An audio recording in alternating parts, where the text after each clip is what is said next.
What's going on, everybody? This is the Silent War podcast, the official podcast of the Vigilant One. Here we talk about the pressures in life that men go through, the silent struggles and just the challenges we face to better ourselves every day.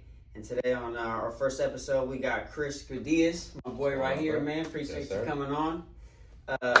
So go ahead, man. Give the people an introduction to who you are, what you're about, and Right on, man. First off, I want to appreciate you, and thank you for, having me on this. Absolutely, man. Thanks for having me be on here. A little bit about myself. I just turned 40 this year. I'm a tattoo artist, is my current job that I've been doing for about 16, 17 years. Nice. Yeah, it's a job that I love. I'm also a family man. I got 4 kids. And then I also teach. Big family. Yeah, got a big family, right? Yeah. I also teach jiu-jitsu on the side. I'm currently a 4th degree brown belt. Hopefully I'll get my black belt maybe this year. Nice. We'll see, it's all hopes and dreams and, aspirations in that department. But, that's just another aspect of my life.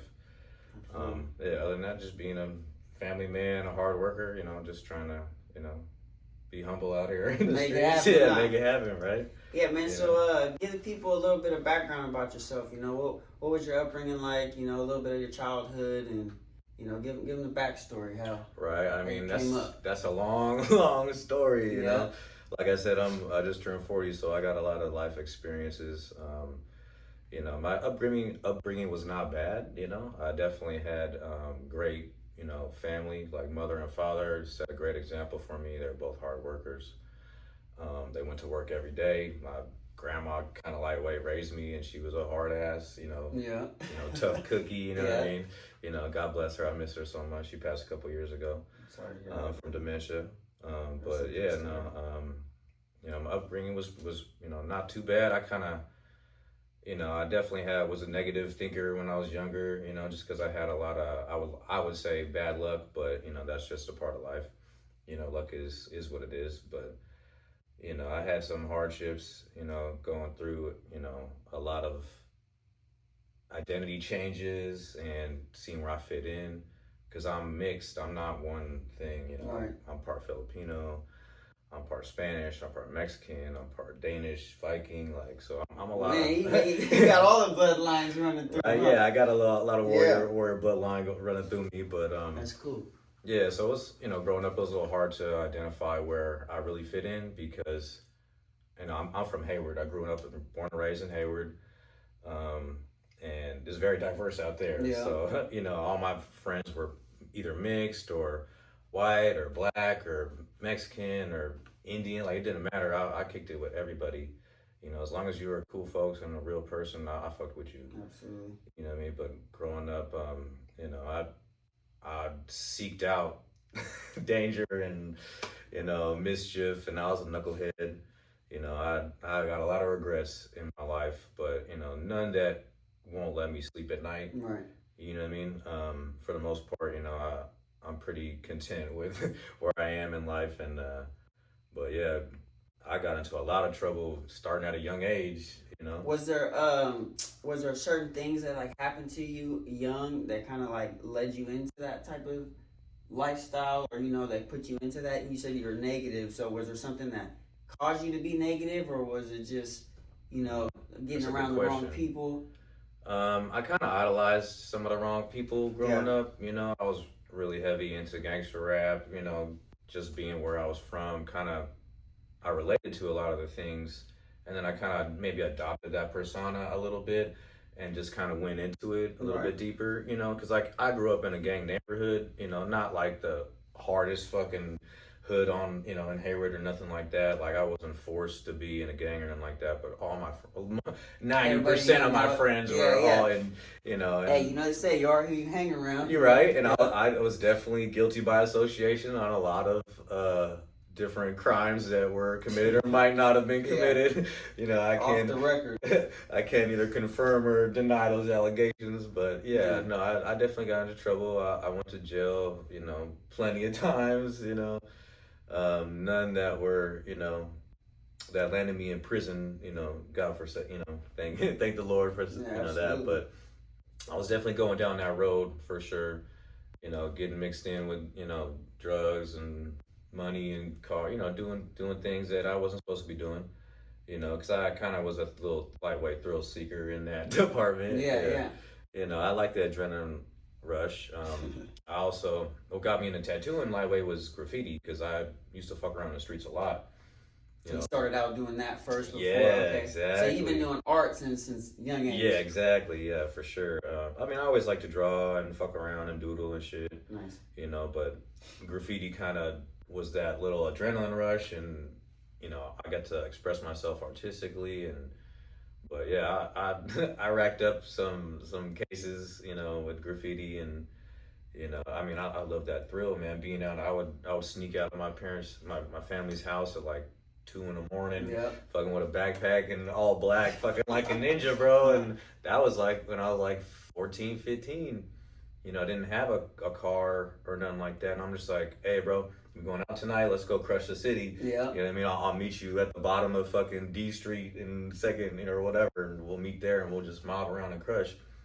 Bro, we should do that and not get home until like 4 in the morning, creeping into the house, hoping the parents don't even know. So in this like time period, how old are you doing all these things? 13, 14, like I started doing shit at a pretty young age. Not like the youngest age ever, but like 13, 14, like I was doing graffiti and smoking weed and selling drugs at 13, 14. Right. Like I lost my virginity at 14 years old.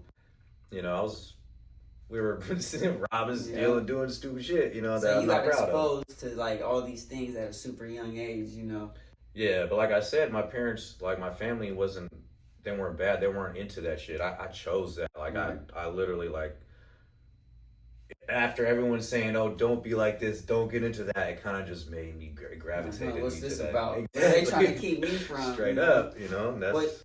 So thank God, like you said, you never got in no trouble, and I got in trouble. But... Well, too bad of a trouble, like you said, right? But did anybody ever around you? Was that something that happened to your peers? Did you see people, getting in trouble, going to jail? No, for sure. No, growing up, my best friend since first grade, he went to jail, did a 10-year bid. I've had 3 different friends killed with gun violence. Wow. I've had 2 different friends suicide. One just from having a blood clot in his lungs. Rest in peace, my boy. He was my sparring partner and for boxing and everything. Yeah. But yeah, he had a blood clot in his lung at 26 and passed. Like I've had to go to more funerals than weddings, unfortunately. But I'm sorry to hear that, man. So seeing things like that, transpire with your friends getting locked up and things like that. Was there a turning point for you? Did something like click in your mind, like, man, I need to kind of get away from this lifestyle, or how did the transformation start to change for you? Yeah, no, definitely a big transformation point that kind of was like a pillar, or like the beginning of the foundation, was when I was 19, about to have my son. Firstborn, huh? Firstborn. That was the same time that my friend had gone to prison, and I could have been right in there with him, and dealing with that and not being able to see my son, right. Grow up and be a part of that and being present as a father, because that's all I wanted to be, was present. Once I found out, oh, you having a kid, like I was 19, like, and at the time, son's mother, she wanted to get married and do that, and I was like, all right, fucking, that's what we doing. That's what we doing. Yeah, time to lock in. And I was done with the fuckery and the messing around and doing all that, trying to be in the streets and make money that was like not legitimate. I wasn't really proud of. I was making a lot of money selling different things, or doing different hustles, and I was like a multimedia hustler. I was doing a regular job, to keep the cops off me and look like I was not doing what I was doing, and I was growing weed, selling weed, and different things. But yeah, it definitely, that turning point was having a kid, seeing my best friend go to prison, seeing my other friends die, and I'm like, man, like I could either lock in or I could just just go down, go wherever. Right. Like there's no saying where I was gonna be in at that point. Yeah. But yeah, no, I would say my son saved my life, and then my career as a tattoo artist. I really focused on that. It was hard though because just being a starving artist out here. Trying to make it happen, having a kid. Hustle the workout. Yeah, no, and then I only was in that relationship for like 2 years, and then I had a divorce after 2 years with my son, and kind of restarted all over again. Recalibrating life. Had a new girl, new relationship, all that. Man, I was just trying not to repeat Groundhog Day, but sometimes that shit happens. Hey, but sometimes when you're going through life and you get these setbacks, right? It's like you learn a lot of lessons through it. You know what I mean? And I'm sure you could probably reflect on those hard times and think about having to start over again. Like, what's some of the lessons that you've learned, through those processes? Man, just to take it day by day and step by step, like what you were referring to be 1% better every day. I really like that. It kind of resonated with me, because I try to do that every day too. Focus on, I'll try to count my blessings instead of, it's so easy to discount the shit that you have. But my blessings, I really focus, almost hyper focus on them.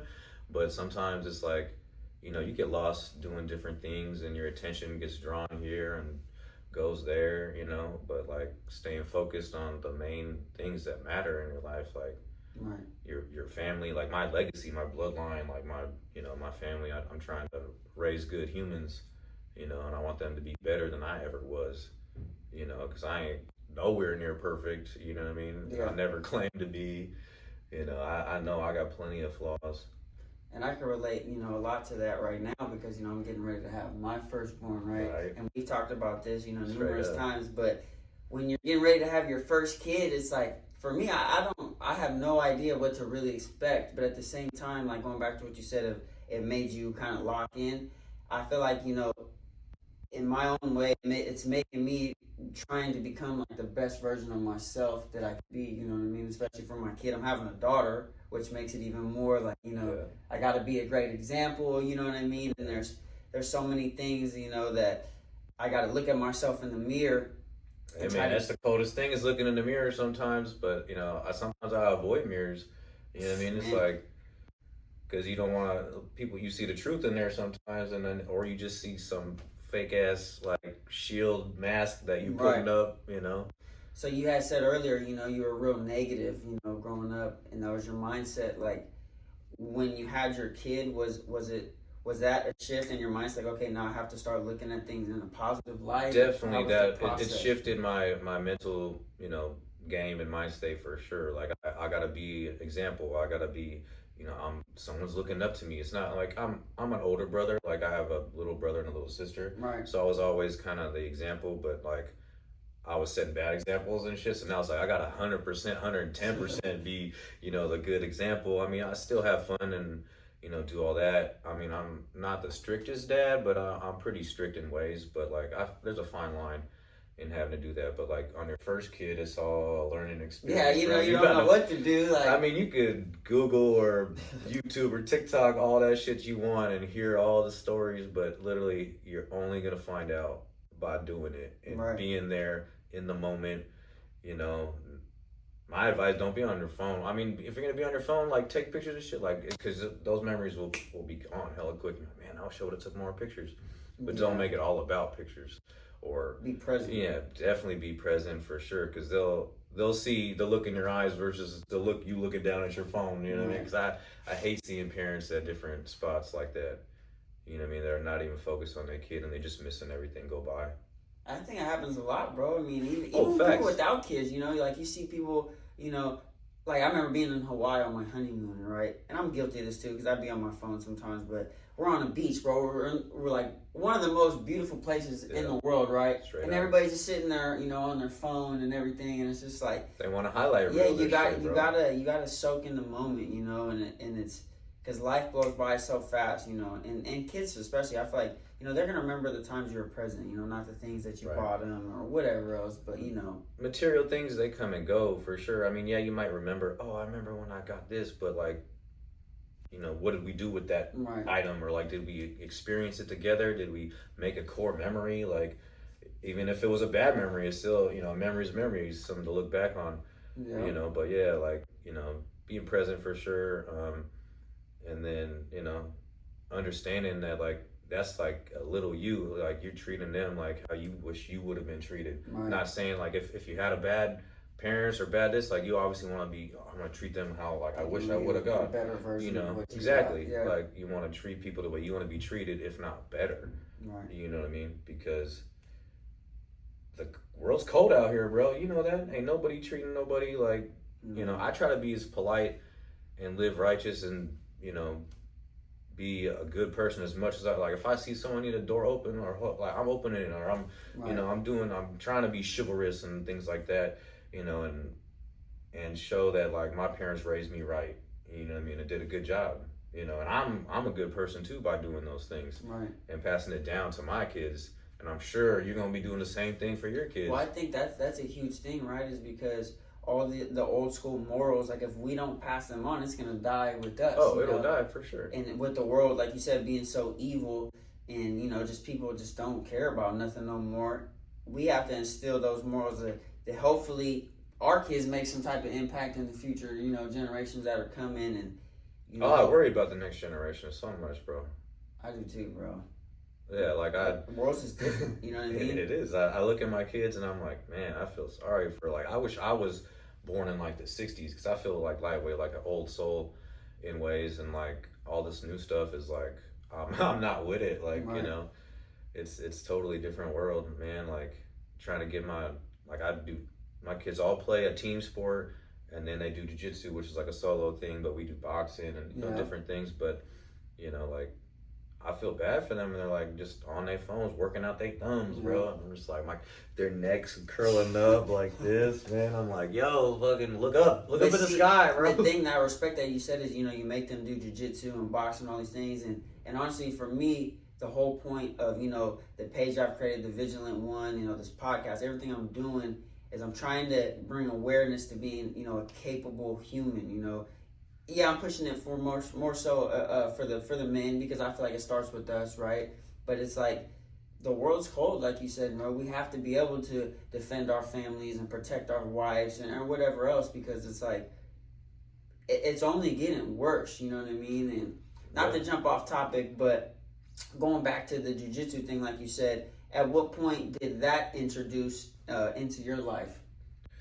I mean, I always grew up like doing physical activities, all types of sports. Like I was a 3-sport athlete, and you know, in high school I played baseball, soccer, football, you know, and I was always into fighting, you know, and I was getting, you know, going to the streets, and, you know, beating people up, getting beat up, whatever, you know. But yeah, boxing, and like my friend who passed away, we got into boxing, and we was doing Muay Thai, and it was great. But one of my friends was like, hey, my coach, my trainer was like, hey man, why don't you try some jiu-jitsu? And I was like, oh, I know, I knew a little bit about Gracie's and you know all that. Right. At the time, you know, because of my dad. So used boxing to watch was first. UFC. Boxing and Muay Thai and UFC I was just into that first, and then I would train an hour in boxing and Muay Thai, and then my coach was like, hey man, why don't you just try out jiu-jitsu? I'm like, fuck, all right, I got another hour, let's go. Let's try something else. Yeah, and then tried it, and bro, I fell in love. Like, you know, I fall in love with different things. I got a lot of passions and hobbies, but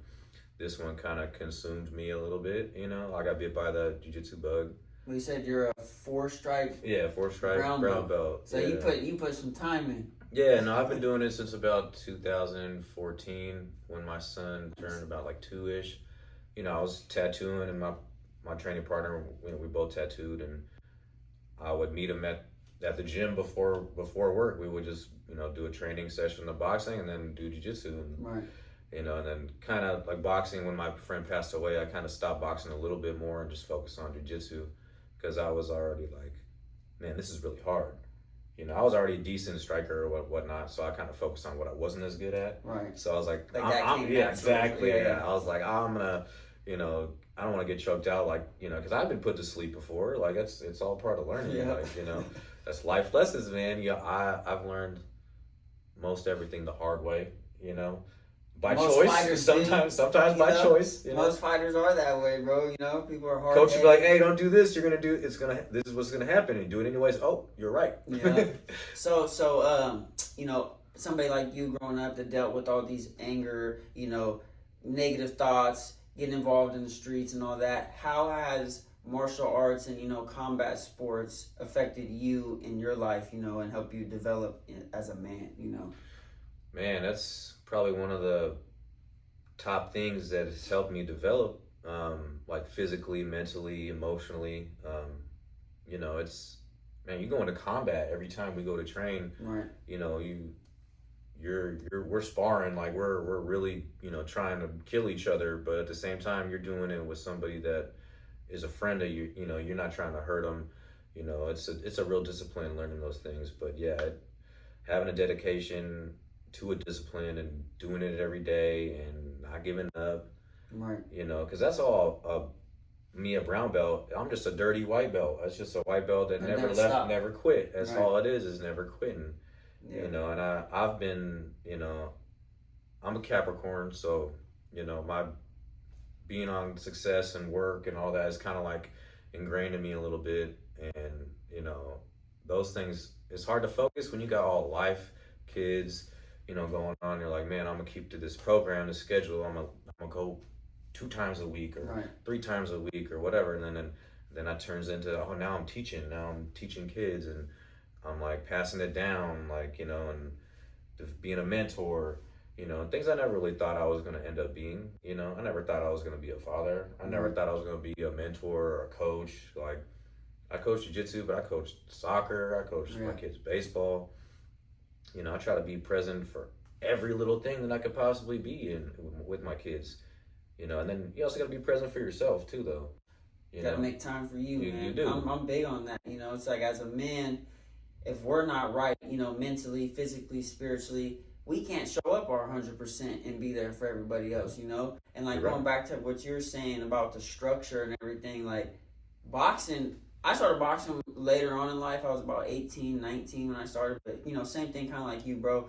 I was growing up, I was getting into a bunch of stuff, tons of fights, you know what I mean? And honestly, I just had a passion for fighting, you know what I mean? Right. And I found boxing, and it kind of like, everything in my life changed for me at that time. I finally had something to like work towards, like a goal, and it just kept me on like this straight and narrow path. And I was just like tunnel vision for something, and I felt like, I learned goal discipline. driven. I was goal driven. I'm even to this day, I'm still that way. Like whenever I don't have a goal in front of me, I feel like feel kind of lost. Yeah, right? I'm like kind of like lost. Like, man, like now what? So I be feeling lost all the time, bro. Even when you have a goal and you might have reached it, sometimes you'll get to a goal and you're like, man, I did that shit, and you're just like, now what? Now what? Exactly. Yeah. You're like, all right, am I gonna do that again? Am I gonna go find something else, or am I gonna stick with this passion? Was it just for fun? Right. And a big side of like martial arts, that I try to tell everybody, to go. I encourage everybody to do something like that, not only to like gain the skill sets to, be able to defend you and your family and everything else, but talk about the mental benefits, that comes with martial arts. A lot of us do it for the peace of mind, over Yeah, physical, no, because you'll be stressed out with everything, and then you'll go, like, say you just shadow boxing, or like shadow boxing in a mirror, or just working heavy bag. You just focused in the zone. You ain't got nothing else to think about. You're blasting that bag. You're exerting that energy. You're venting. You're kind of purging. Right. So it's like our way of. Well, I get to purge every day. Every day I train, I get to purge out all the bad energy, the bad vibes, the antioxidant, like any toxins in your body. Like I'll sweat. Like end of my training sessions, I'm like dead, like taxed, ready sweating. For sleep, huh? Yeah, no, straight up. But then like I'll wake up the next morning feeling fucking energized and happy, and but that I'll still end up I'll still leave the gym if I have stresses with going on with, like, say, a divorce or kids or money or whatever. I might go in there thinking about that, and by the end I might still be thinking about that, but I my body got that release.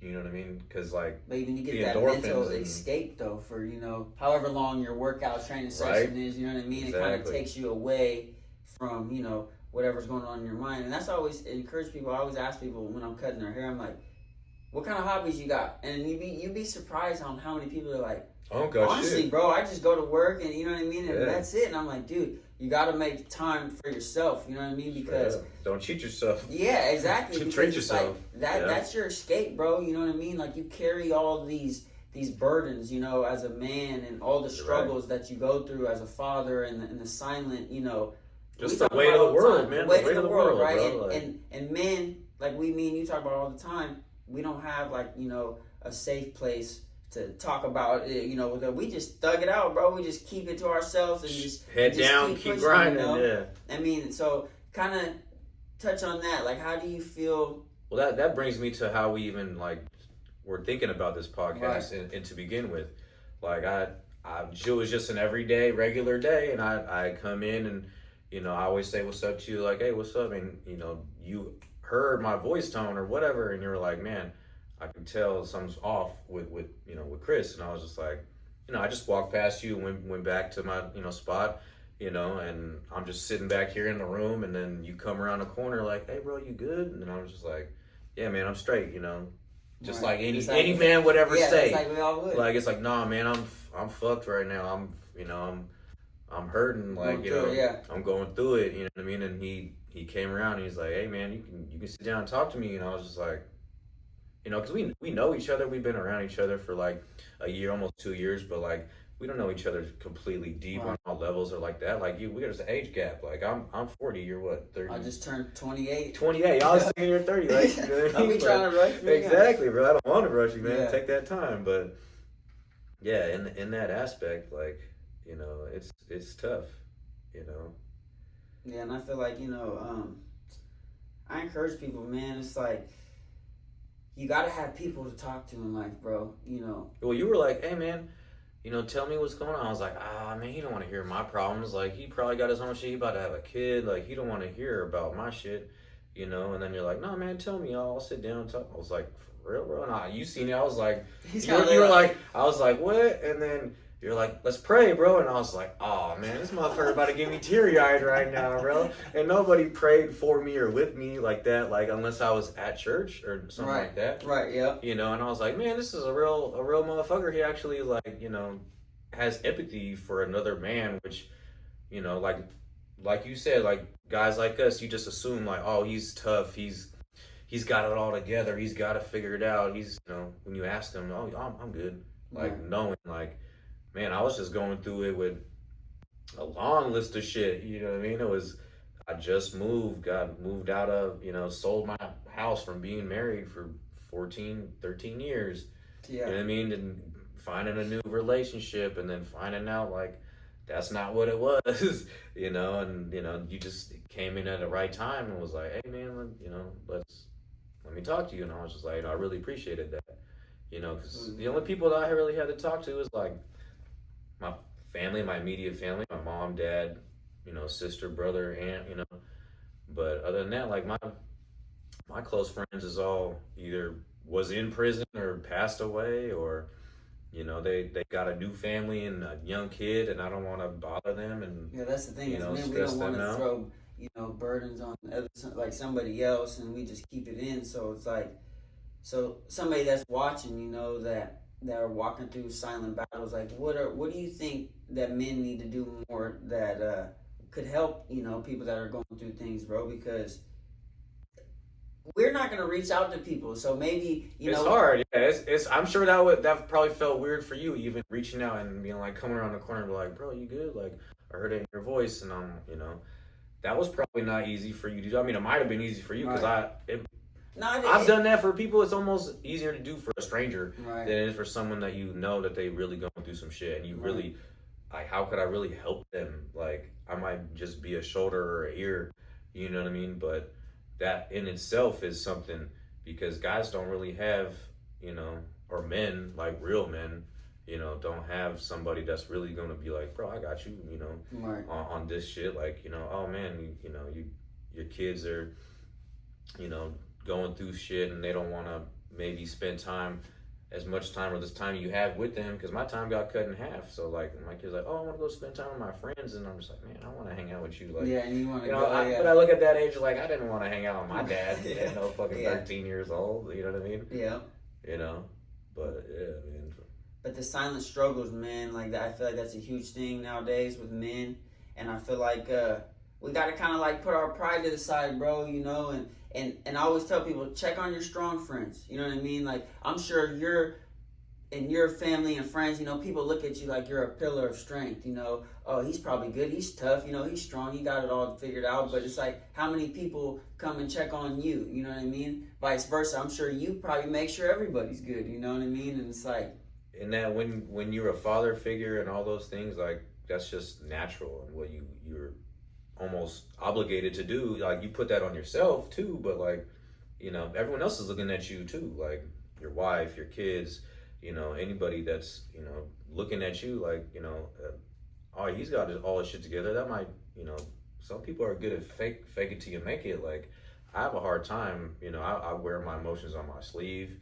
yeah. You know what I mean? Like it's hard sometimes, even for my kids, you know, trying to be like in a great spirit and joyful, and even though I got all this going down, like, you know, putting on that smile. Yeah. Sometimes it's, you know, my kids will see right through that smile. Sometimes they're like, Dad, Like, what's up? what's wrong?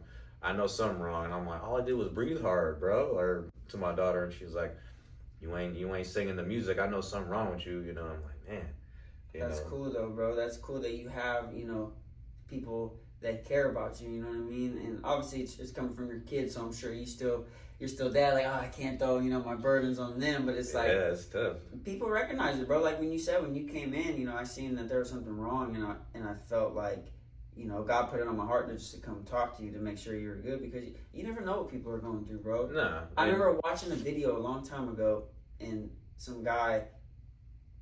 Long story short, he was going through a lot, and somebody opened the door for him, and just that one kind of that generous gesture that saved my life, because I was, you know what I mean, I was gonna end it all. Well, because you see the bad in humanity everywhere, and then like just randomly you'll see somebody just be nice for no fucking reason, and there's like, man, I want to be like that, because it takes so much energy to be negative and be, you know, be an asshole. It's a lot. I tell my kids this all the time. It's so much easier to be nice, and there's no, you know, disbenefit to that. You know what I mean? If the person takes it like that way, they're the ones who's not benefiting on it. Like you still feel like, oh man, I did the right thing. Well, it's crazy that people get surprised by somebody doing something nice nowadays. You know what I mean? Like, we're so used to people being like selfish and caring about themselves. You, yeah. Like, thinking about it, bro. Me coming over and just making sure you're good, that shouldn't be like, you know what I mean? Like, oh my God,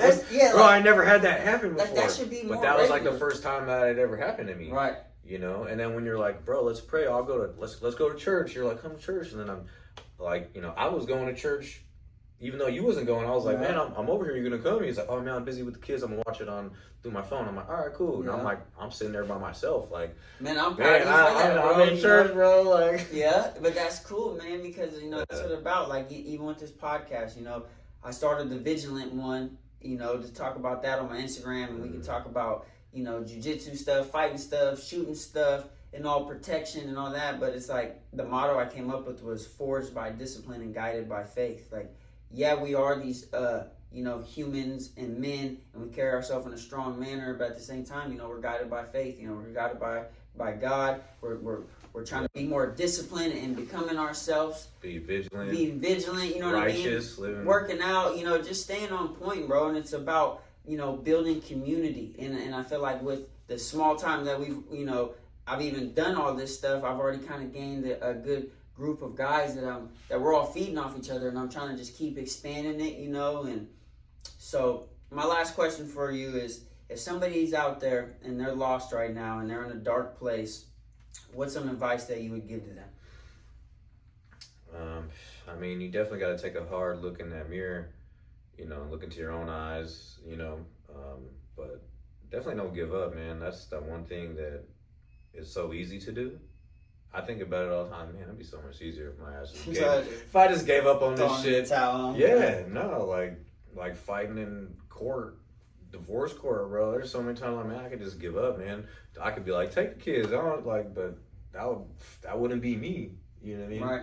Yeah, definitely don't give up, but you know, understand that you definitely ain't the only person going through the same shit. There's probably 80-90% everybody else going through the same shit. They just fake it better than you. Right. You know, and like I've always had a hard time lying and being fake just because I'm all about authenticity, man, and like I'm a realist, you know, so but yeah, just focusing on the core things that really matter, your family, your faith, if you're really into that. Yeah. If you know, you got a business or, you know, a job, like focus on your hustle, man. Like, you know, get into the gym. Those things will all make you better.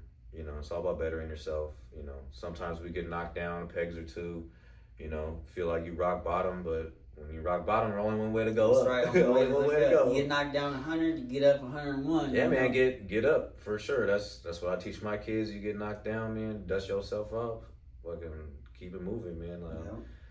You know, there's plenty of life. Like I'm my way feeling like midlife crisis. You know, I didn't even think I was gonna make it to 40. Yeah. You know, here we are. Here I am. You know what I mean? And you know, striving. Now I'm like, you know, thinking what's the next chapter? What am I gonna do next? Like, you know, but I always tell people, like, you know, whatever you're going through right now, you got to look at your life like a book, bro.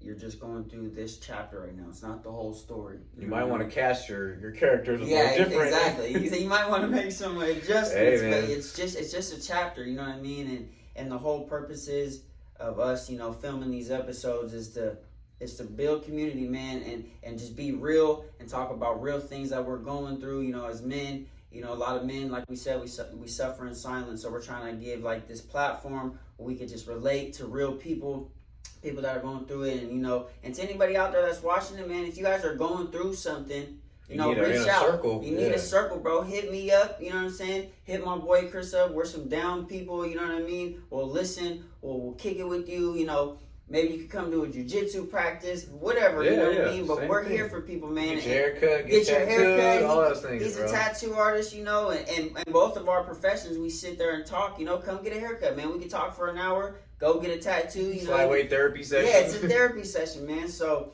you know, we just want to say that, you know, if anybody needs somebody, you know, we're here. The purpose of this whole thing is to, you know, bring community and people, man, and stay vigilant, man. So thank you for watching our first episode. And right on, Chris, man, I appreciate your time. Yeah, thanks for coming and chopping game. And, you know, stay tuned, man. We got a lot coming in store. So thanks again. All right. We out.